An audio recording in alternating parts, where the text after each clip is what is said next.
जय हिंद साथियों, कैसे हैं आप सब? बढ़िया मस्त।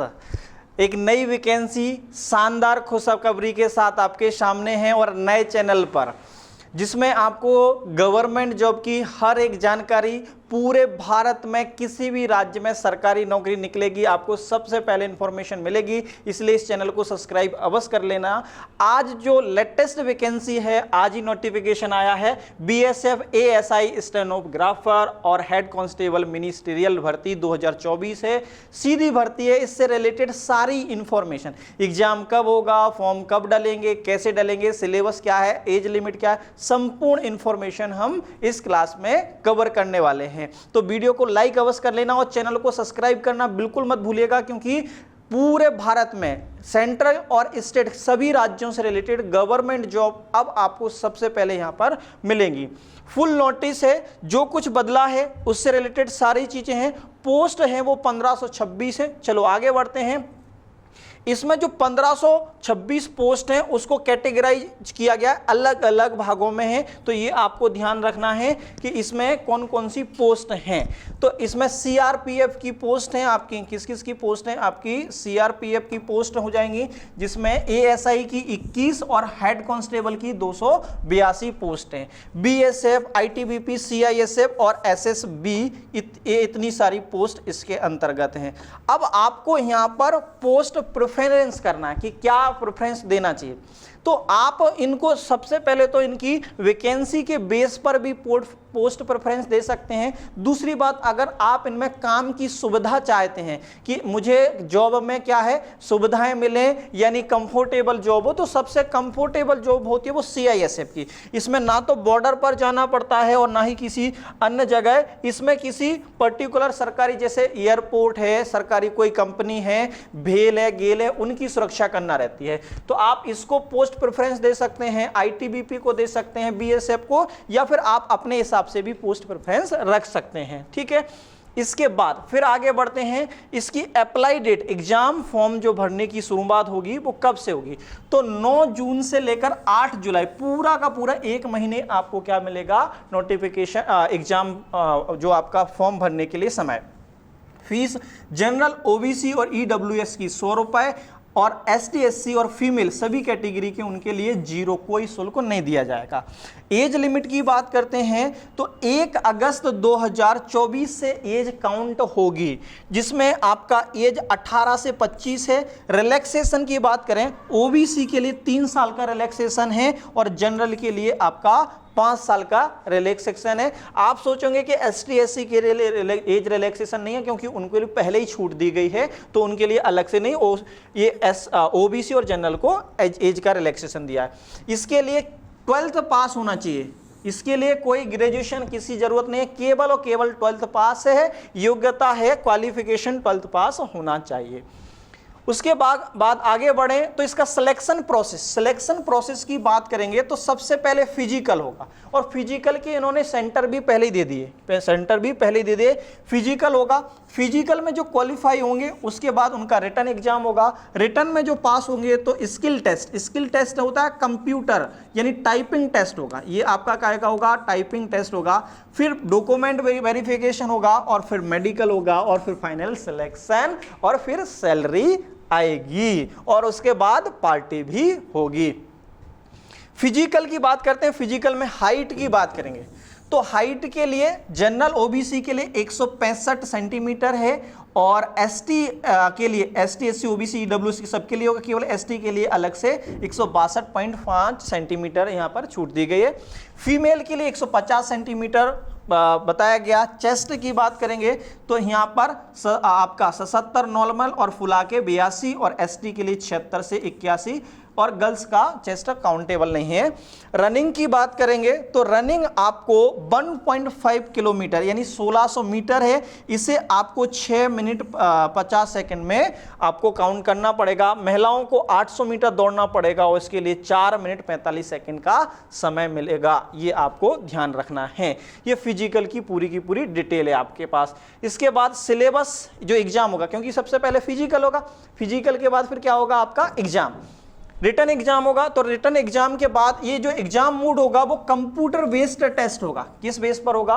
कंप्यूटर बेस्ड होगा। किस मोड में होता? 100 मिनट मिलेंगे आपको। कितने मिनट मिलेंगे? 100 मिनट मिलेगा।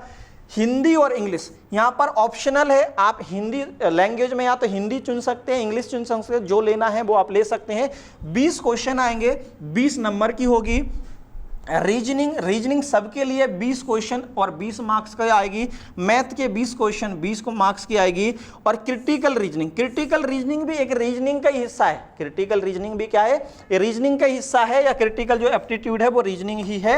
20 क्वेश्चन और यहाँ पर 20 नंबर के, कंप्यूटर के 20 क्वेश्चन और 20 नंबर के, यानी 5 सब्जेक्ट को काउंट करेंगे तो 20 × 5 यानी टोटल कितने आएंगे? 100 क्वेश्चन आएंगे और 100 मार्क्स का आपका पूरा का पूरा रिटन एग्जाम होगा। पहले फिजिकल फिर रिटन एग्जाम। रिटन एग्जाम के लिए सारी, इसके बाद अभी स्ट्रेटजी भी बताएंगे कि क्या क्या चीजें इसमें हैं। सैलरी की बात करते हैं तो सैलरी आपकी जो ग्रेड पे के अनुसार 25,000 से कांस्टेबल, हेड कांस्टेबल के लिए 81,000 के बीच में है। और एएसआई की बात करेंगे तो 29,200 से लेकर आपका 92,300 तक पड़ेगा, यानी इनकी सैलरी 35 से 30,000 के बीच में ही बनेगी। स्किल टेस्ट की बात करें यानी टाइपिंग टेस्ट, तो टाइपिंग टेस्ट है वो 35 वर्ड पर मिनट आना चाहिए, और हिंदी में है तो 30 वर्ड पर मिनट टाइपिंग आना चाहिए। टाइपिंग जरूरी है, जिनको टाइपिंग आती है वो इसको एग्जाम में बहुत जरूर, और फिजिकल अच्छा है वो इसमें क्वालिफाई होने की पूरी संभावना है। अब एग्जाम सेंटर की पूरी लिस्ट दी गई है, उन्होंने अपने नोटिफिकेशन में ही दे दिया है। मतलब सबसे पहले फिजिकल होगा, और फिजिकल आप अलग अलग राज्यों में रहेंगे तो फिजिकल के लिए आप यहां पर कोई ना कोई एक सेंटर आपको चुनना रहेगा। जम्मू में कश्मीर में दिया है, जम्मू में है, पंजाब में, उत्तराखंड, दिल्ली में 2 सेंटर बनाए, हरियाणा में भी 2 सेंटर बने हैं। उसके बाद फिर यूपी में 3 सेंटर, राजस्थान में 2 सेंटर, गुजरात में भी 2 सेंटर हैं, एमपी में 3 सेंटर, बिहार में 2, झारखंड में आपके 2, वेस्ट बंगाल में 2-3 हैं, छत्तीसगढ़ में, ऐसे अलग अलग है। आप कहीं भी चुन सकते हो। पूरे के पूरे जो सेंटर दिए हैं वो पूरी लिस्ट यहाँ पर दिया। कुल मिलाकर भारत में जो 40 सेंटर दिए हैं, कहां पर दिए हैं? 40 सेंटर बनाए हैं जिन पर फिजिकल होगा, और फिर रिटन एग्जाम का वो अलग से एग्जाम सेंटर देंगे। स्ट्रेटजी की बात करते हैं तो क्या स्ट्रेटजी होना चाहिए, क्योंकि अलग अलग एग्जाम के लिए आपको, क्योंकि पोस्ट प्रेफरेंस देना है, पोस्ट प्रेफरेंस के बाद आपको पूरा का पूरा जो एग्जाम फॉर्म भर जाएगा, और उसमें फिर क्योंकि सबका पेपर क्या होगा? कॉमन होगा, तो ये आपको ध्यान देना है। एक एक करके हम समझते हैं क्या स्ट्रेटजी होना चाहिए। सबसे पहले आपको हिंदी इंग्लिश में से क्या चुनना चाहिए, वो आपके मीडियम पर डिपेंड करता है। अगर आप 12th तक कौन सा मीडियम है? हिंदी मीडियम है, तो फिर आपके लिए कोई ऑप्शन नहीं है, हिंदी मीडियम ही चुनना पड़ेगा। 12th तक इंग्लिश मीडियम था, लेकिन अगर आप हिंदी में कंफर्टेबल हैं तो हिंदी चुने, और इंग्लिश अगर अच्छी है तो ही इंग्लिश में आप जाएं, वरना इंग्लिश में लेकर फंस मत जाना। ठीक है, 20 क्वेश्चन आएंगे, जनरली ग्रामर लेवल का क्वेश्चन आएगा, चाहे हिंदी हो चाहे इंग्लिश हो, इसमें ग्रामर ही आएंगे, जिसमें आपका वर्णमाला हो, अल्फाबेट जो है वहां से आ जाएगा। इसके अलावा संधि समास जो है वहां से क्वेश्चन आएंगे। इसके अलावा आपको ये तद्भाव, तत्सम, पर्यायवाची, विलोम शब्द, मुहावरे, लोक उक्तियां, ये तो रटनी है, यहां से आपको क्वेश्चन बनेंगे। तो हिंदी के लिए तो आप सीधा का सीधा हिंदी की लूसेंट ले सकते हैं, और उसमें सबसे सफिशिएंट हो जाएगा 20 नंबर के हिसाब से। तो ये है। इसी प्रकार इंग्लिश में भी लेना है तो इंग्लिश को भी एक आपको ग्रामेटिकल की बुक आती है, बुक तो बहुत बड़ी बड़ी आती है, लेकिन कोई सी भी एक बुक आपको क्या कर सकते हैं, इसमें ले सकते हैं। या फिर इसके लिए सीधा का सीधा एक प्रैक्टिस पेपर ले लीजिए, प्रीवियस ईयर के पेपर ले लेना, वो आपके लिए रहेगा। रीजनिंग के लिए तो सबसे कोई सी भी बुक आपके पास है तो ठीक, नहीं है तो हरियंत की बुक अच्छी आती है। किसकी आएगी? हरियंत की आएगी, और हरियंत की बुक आप ले लेना, रीजनिंग के लिए वो सफिशिएंट है। उसमें क्रिटिकल रीजनिंग भी दिया है, या क्रिटिकल एप्टीट्यूड है वो। और आपको ये ध्यान रखना है, सबके प्रीवियस ईयर के क्वेश्चन आपको लगाना जरूरी है, ताकि अधिकांशता वहीं से या उसी लेवल के क्वेश्चन आपको एग्जाम में मिलेंगे। ठीक है, ये आपको ध्यान रखना है। इसके अलावा मैथ, तो मैथ के लिए तो आपके पास शारदा या RS अग्रवाल की बुक पहले से ही होना चाहिए, और नहीं है तो होना ही चाहिए किसी भी एग्जाम की। अगर गवर्नमेंट एग्जाम की तैयारी कर रहे हैं तो शारदा या फिर आपके पास RS अग्रवाल की है। और यहाँ पर बेसिक ही मैथ क्वेश्चन पूछे जाएंगे, यहाँ पर एडवांस का मैथ नहीं पूछा जाएगा, बिल्कुल बेसिक है, जो आपका अर्थमेटिक है या अंक गणित जिसे हम कहते हैं, वो आपको ध्यान रखना है, उसी बेस पर है। और सबसे बेस्ट जो है प्रीवियस ईयर के क्वेश्चन, क्या करना है, प्रीवियस ईयर के क्वेश्चन वो आपको बड़ा हेल्प करने वाले हैं, ठीक है। और क्रिटिकल रीजनिंग हमने बता दिया हरियंत की, उसी में दिया हुआ है।